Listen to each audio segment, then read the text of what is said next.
नमस्कार दोस्तों, मेरा नाम है सोनू और आप देख रहे हैं हमारा हिंदी यूट्यूब चैनल हिटसन। तो आज का हमारा जो टॉपिक है, इसमें हम कोपा ट्रेड का प्रीवियस ईयर का क्वेश्चन पेपर सोल्व करने वाले हैं। यहाँ आप देख सकते हैं हमारे पास 2017 का एक थ्योरी का क्वेश्चन पेपर है जो कि कोपा ट्रेड आईटीआई के स्टूडेंट्स के लिए है।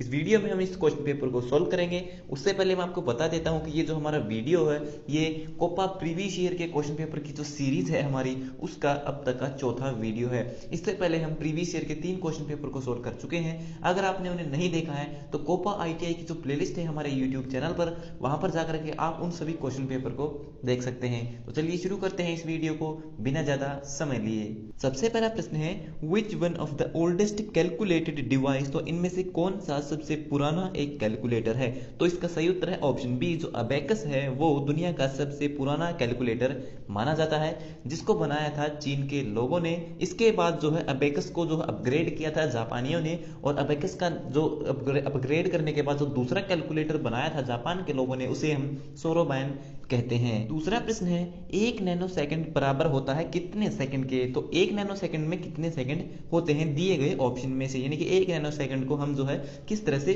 लिख सकते हैं। तो कंप्यूटर के अंदर जो स्पीड मापी जाती है वो मापी जाती है आपकी मिली, माइक्रो, नैनो, पिको, यानी कि milli second, micro second, nano second और पिको सेकंड। तो अब इसको जो लिखते किस तरह से, देखिए सबसे पहले आता है आपका मिली, माइक्रो, नैनो, पिको। तो जो आपका मिली सेकंड होता है वो होता है आपका 10 की पावर माइनस 3, जो आपका ऑप्शन ए दिया है वो आपका 1 मिली सेकंड के बराबर है। और अगर जो आपका यहाँ पर जो ऑप्शन बी दिया है 10 की पावर माइनस 6, यानी कि 3 दूनी 6, तो मिली सेकंड के बाद आता है आपका माइक्रो सेकंड। तो 1 माइक्रो सेकंड बराबर होता है आपका 10 की पावर माइनस 6 के। और तीसरे नंबर पर आता है मिली, माइक्रो, नैनो, यानी कि तीसरे नंबर पर आता है नैनो।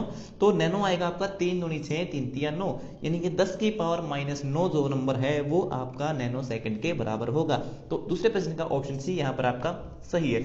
और इसके बाद जो चौथा आता है आपका मिली, माइक्रो, नैनो, पिको। ठीक है, जो आपका पिको है, 1 पिको सेकंड बराबर होता है कितने सेकंड के, वो होता है आपका 10 की पावर माइनस 12। यहाँ पर जो माइनस 12 नहीं दिया हुआ है तो मैं आपको बता देता हूँ, 1 पिको सेकंड आपका 10 की पावर माइनस 12 जो सेकंड है उसके बराबर होता है। तो इस तरह से हम जो इसे मापते हैं। तीसरा प्रश्न है, which one of the following is an output device. तो इनमें से कौन सा एक आउटपुट डिवाइस है। तो कीबोर्ड, माउस और जॉयस्टिक, ये तीनों आपके इनपुट डिवाइस है। इसके अलावा आपका मॉनिटर जो है वो एक सॉफ्ट कॉपी आउटपुट डिवाइस, यानी कि जो आपकी स्क्रीन होती है कंप्यूटर की, उसे हम मॉनिटर कहते हैं, जो कि एक आउटपुट डिवाइस है। चौथा प्रश्न है, which one is auxiliary memory, यानी कि इनमें से कौन सी एक द्वितीय मेमोरी, यानी कि बाहरी मेमोरी है। तो जो आपकी सेकेंडरी मेमोरी होती है उसे हम ऑक्सिलरी मेमोरी या फिर बाहरी या फिर द्वितीय मेमोरी भी कहते हैं। तो चौथे प्रश्न का जो ऑप्शन ए है वो आपका सही है। पांचवा प्रश्न है, which language program is most difficult to write. तो इनमें से कौन सी लैंग्वेज होती है जिसमें प्रोग्राम को लिखना, सॉफ्टवेयर को मतलब कोड को लिखना बहुत ज्यादा मुश्किल होता है।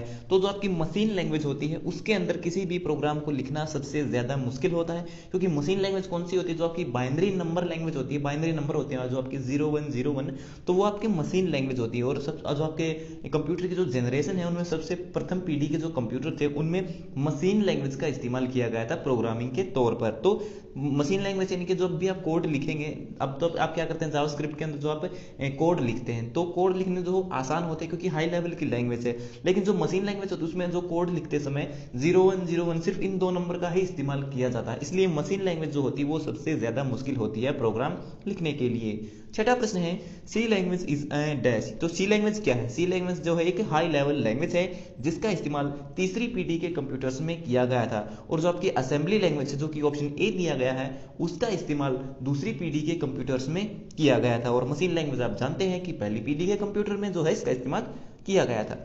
सातवां प्रश्न है, which one is not an operating system. तो इसमें से कौन सा एक ऑपरेटिंग सिस्टम नहीं है। डोस, लिनक्स और विंडो तीनों आपके ऑपरेटिंग सिस्टम, लेकिन जो ऑप्शन सी है, सी लैंग्वेज जो है वो एक प्रोग्रामिंग लैंग्वेज है। आठवां प्रश्न है, बायस इज स्टोर्ड इन डैश, यानी कि आपका जो बायस होता है वो कहाँ स्टोर होता है। तो बायस स्टोर होता है आपका रोम के अंदर। बायस की फुल फॉर्म होती है बेसिक इनपुट आउटपुट सिस्टम, रोम की फुल फॉर्म होती है रीड ओनली मेमोरी, रैम की फुल फॉर्म होती है रैंडम एक्सेस मेमोरी। ठीक है, तो आठवें प्रश्न का ऑप्शन बी आपका सही है। नौवां प्रश्न है which one is not a secondary memory, तो इनमें से कौन सी एक सेकेंडरी यानी कि द्वितीय मेमोरी नहीं है। तो आपकी जो रैम है वो एक प्राइमरी मेमोरी है। इसके अलावा आपका डीवीडी, पेन ड्राइव और हार्ड डिस्क ये सब आपके सेकेंडरी मेमोरी है, जिन्हें हम ऑक्सिलरी मेमोरी या फिर द्वितीय बाहरी मेमोरी भी बोल सकते हैं। तो 9वें प्रश्न का ऑप्शन ए आपका सही है, जो कि आपकी एक प्राइमरी मेमोरी है। 10वां प्रश्न है विच मेमोरी स्पीड इज फास्टेस्ट, तो इनमें से कौन सी मेमोरी होती है जिसकी स्पीड सबसे तेज होती है। तो जो आपकी कैश मेमोरी होती है उसकी स्पीड सबसे तेज होती है। 11वां प्रश्न है what are the various type of alignment of text is possible in MS Word, तो एमएस वर्ड के अंदर कितने तरह के अलाइनमेंट होते हैं। तो एमएस वर्ड के अंदर जब भी आप होम टैब पर क्लिक करते हैं तो उसके अंदर पैराग्राफ ग्रुप के अंदर आपको अलाइनमेंट देखने को मिलते हैं, लेफ्ट, राइट, सेंटर, ठीक है। तो आपको कितने तरह के अलाइनमेंट वहां पर मिले, 3 तरह के। तो ऑल ऑफ दिस इसका सही उत्तर है। इसके अलावा एक और अलाइनमेंट होता है जिसे हम जस्टिफाई बोलते हैं। तो आपके टोटल कितने अलाइनमेंट हुए, आपके 4 तरह के वहां पे अलाइनमेंट होते हैं और यहाँ पर आपके 3 तरह के दिए गए हैं। तो ऑप्शन डी आपका सही है। 12वां प्रश्न है how many primary key is are possible in a table, यानी कि एमएस एक्सेस के अंदर जब हम टेबल बनाते हैं तो उसके अंदर हम कितनी प्राइमरी की बना सकते हैं, यानी कि कितनी फील्ड को हम यूनिक बना सकते हैं।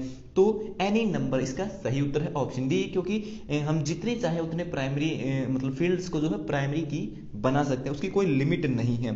13वां प्रश्न है the use of pivot table is are, तो एक्सेल के अंदर जो पाइवट टेबल होती है, पाइवट टेबल होती है, उसका यूज क्या होता है, क्या काम आती है। फिल्टर के लिए, शॉर्टिंग के लिए और ग्रुप बनाने के लिए। तो ऑप्शन डी यहाँ पर आपका सही है। इन सभी कामों के लिए हम जो है पाइवट टेबल का यूज करते हैं। अगला प्रश्न है लॉजिकल ऑपरेटर इज आर, यानी कि आपके जो जावास्क्रिप्ट होती है तो उसके अंदर जो आपके लॉजिकल ऑपरेटर होते हैं वो कौन कौन से होते हैं। तो एंड, और नोट, ये तीनों आपके लॉजिकल ऑपरेटर हैं। तो ऑप्शन डी यहाँ पर आपका सही है, ऑल, ठीक है। एंड में क्या होता है कि जो भी स्टेटमेंट हम लिखते हैं तो उसकी लेफ्ट और राइट दोनों की दोनों आपकी ट्रू होनी चाहिए, तभी आपको जो आउटपुट है वो ट्रू मिलेगा। और में क्या होता है कि और अगर हमने लिख दिया और उसके लेफ्ट और राइट दोनों जो स्टेटमेंट है वो उनमें से कोई एक स्टेटमेंट अगर ट्रू है तो आउटपुट में हमें ट्रू मिलेगा। नोट का मतलब होता है कि जो भी स्टेटमेंट हमने लिखी है नोट के लेफ्ट और राइट में, तो उनमें से अगर कोई भी स्टेटमेंट जो है, दोनों स्टेटमेंट अगर गलत हो जाती हैं तो हमारा आउटपुट ट्रू होता है। अगर दोनों में से कोई भी एक सही हो जाती है तो आउटपुट फॉल्स आएगा, गलत होगा। यानी कि नोट का मतलब ये होता है कि जो भी कंडीशन आएगी अगर वो गलत होगी, दोनों की दोनों स्टेटमेंट गलत होगी, लेफ्ट और राइट, तो आउटपुट हमें ट्रू तब मिलेगा जब उनके बीच में हमने नोट ऑपरेटर को यूज किया होगा। अगला प्रश्न है which of the following is are data type, तो इनमें से कौन सा एक डेटा टाइप है। तो एमएस एक्सेस के अंदर आपके टेक्स्ट, डेट, टाइम और नंबर ये तीनों डेटा टाइप होते हैं। तो ऑल ऑफ दिस इसका सही उत्तर है। 16वां प्रश्न है क्लिप आर्ट डिलीवर, यानी कि जो क्लिप आर्ट होती है वो क्या डिलीवर करते हैं। तो क्लिप आर्ट को सेलेक्ट करने पर हमें क्या मिलता है। तो एमएस वर्ड के अंदर इंसर्ट टैब के अंदर आपको एक ऑप्शन मिलता है इंसर्ट पिक्चर या फिर क्लिप आर्ट या फिर शेप। तो आप जो है क्लिप आर्ट जब उसके अंदर इंसर्ट करते हैं तो क्लिप आर्ट में आपको क्या देखने को मिलता है। क्लिप आर्ट में आपको रेडीमेड शेप भी मिलती है और उसके अंदर आपको रेडीमेड इमेजेस भी मिलती हैं। उसके अंदर आपको टाइप करना पड़ता है कि कंप्यूटर, कार, जो भी आप टाइप करते हैं तो उसकी आप जो है कि एनिमेटेड पिक्चर आपको वहां पर देखने को मिल जाती है। तो ऑप्शन सी यहाँ पर आपका सही है, ए और बी दोनों। अगला प्रश्न है MS Access is a dash program, तो एमएस एक्सेस क्या होता है। एमएस एक्सेस आप सब जानते हैं एक डेटाबेस एप्लीकेशन सॉफ्टवेयर है। तो ऑप्शन ए यहाँ पर आपका सही है। 18वां प्रश्न है sorting can be done in dash order, तो एक्सेल के अंदर सेल्स को, टेबल को सेलेक्ट करते हैं जब हम शॉर्ट करते हैं या फिर एमएस वर्ड में जब हम शॉर्टिंग करते हैं, शॉर्ट का मतलब होता है कि उनको क्रम में लगाना। तो क्रम हम किस तरह से लगा सकते हैं, असेंडिंग भी लगा सकते हैं और डिसेंडिंग में भी लगा सकते हैं। असेंडिंग में क्या होता है कि जब हम टेक्स्ट को सेलेक्ट करके असेंडिंग सेलेक्ट करेंगे तो टेक्स्ट जो होंगे हमारे ए टू जेड चलेंगे, ठीक है, मतलब सबसे पहले ए फिर बी फिर सी, इस तरह से। अगर हम डिसेंडिंग करेंगे तो जो हमारा क्रम होगा टेक्स्ट का वो उल्टा हो जाएगा, जेड से फिर जेड वाई एक्स, इस तरह से उल्टा होता हुआ क्रम आएगा, तो वो आपका डिसेंडिंग होता है। असेंडिंग सीधा, डिसेंडिंग उल्टा। तो ऑप्शन सी यहाँ पर आपका सही है। हम टेक्स्ट को जो है या फिर हमारे जो भी अल्फाबेट है, टेक्स्ट है, कुछ भी है, उसको हम असेंडिंग और डिसेंडिंग दोनों ऑर्डर में जो है शॉर्ट कर सकते हैं। 19वां प्रश्न है HTML स्टैंड फॉर, तो HTML की फुल फॉर्म क्या होती है। HTML की फुल फॉर्म होती है हाइपर टेक्स्ट मार्कअप लैंग्वेज। तो ऑप्शन ए यहाँ पर आपका सही है। 20वां प्रश्न है what are the various styles of font, तो फॉन्ट के कितने प्रकार के स्टाइल होते हैं। तो फॉन्ट के 3 तरह के स्टाइल होते हैं, बोल्ड, बोल्ड, इटैलिक, अंडरलाइन। तो ऑप्शन डी आपका सही है, ऑल ऑफ दिस। 21वां प्रश्न है dash is the area that allow controlling access to the data and database. तो वह कौन सा एरिया होता है जिसके माध्यम से हम डेटा या डेटाबेस को एक्सेस करते हैं, उसको कंट्रोल कर सकते हैं। तो वो होता है आपका DCL। DCL का मतलब होता है डेटा कंट्रोल लैंग्वेज। तो ऑप्शन सी यहाँ पर आपका सही है 21वें प्रश्न का। 22वां प्रश्न है LAN मीन। LAN का मतलब होता है लोकल एरिया नेटवर्क। तो ऑप्शन बी यहाँ पर आपका सही है। 23वां प्रश्न है HTTP स्टैंड फॉर। तो HTTP का मतलब क्या होता है? HTTP का मतलब होता है हाइपर टेक्स्ट ट्रांसफर प्रोटोकॉल। तो ऑप्शन ए यहाँ पर आपका सही है। 24वां प्रश्न है FTP इज अ डैश। तो FTP क्या है? FTP एक प्रोटोकॉल है जिसका मतलब है फाइल ट्रांसफर प्रोटोकॉल। इंटरनेट पर आप सब जानते हैं कि बड़े साइज की फाइलों को ट्रांसफर करने के लिए हम FTP प्रोटोकॉल का इस्तेमाल करते हैं। 25वां प्रश्न है in communication bandwidth is a dash. तो बैंडविड्थ क्या होती है कम्युनिकेशन के टाइम पर? तो इसका सही उत्तर है option D difference between highest and lowest frequency. जो आपकी फ्रीक्वेंसी होती है उसके हाईएस्ट और सबसे कम जो आपकी फ्रीक्वेंसी उनके बीच का जो अंतर होता है उसे हम बैंडविड्थ कहते हैं।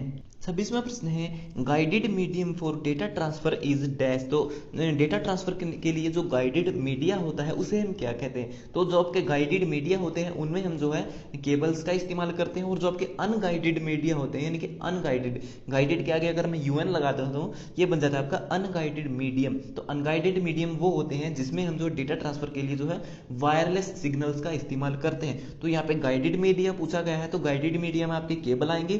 तो ऑप्शन दिए गए हैं ट्विस्टेड पेयर केबल, कोक्सियल केबल और फाइबर ऑप्टिक केबल। तो ऑल ऑफ दिस इसका सही उत्तर होता है। जितनी भी केबल होती है वो आपकी गाइडेड मीडिया में आती है। 27वां प्रश्न है which layer is on the top in ISO OSI network model. जो आपका OSI मॉडल नेटवर्क मॉडल होता है जिसे हम ओपन सिस्टम इंटरकनेक्शन कहते हैं, उसके सबसे टॉप में कौन सी जो है लेयर होती है प्रोटोकॉल की? तो सबसे ऊपर में कौन सी होती है आपकी? 7वें नंबर पर वो आती है आपकी एप्लीकेशन लेयर। 28वां प्रश्न है the software which you install on the PC to access the internet. यानी कि इंटरनेट को चलाने के लिए जिस सॉफ्टवेयर को आप अपने कंप्यूटर में इंस्टॉल करते हो तो उसे क्या कहते हैं? तो उसे हम ब्राउजर कहते हैं। ब्राउजर कौन से आपके? ब्राउजर आपके गूगल का क्रोम है, आपका इंटरनेट एक्सप्लोरर है, माइक्रोसॉफ्ट का एज है, ये सब आपके क्या है? ब्राउजर है। ठीक है।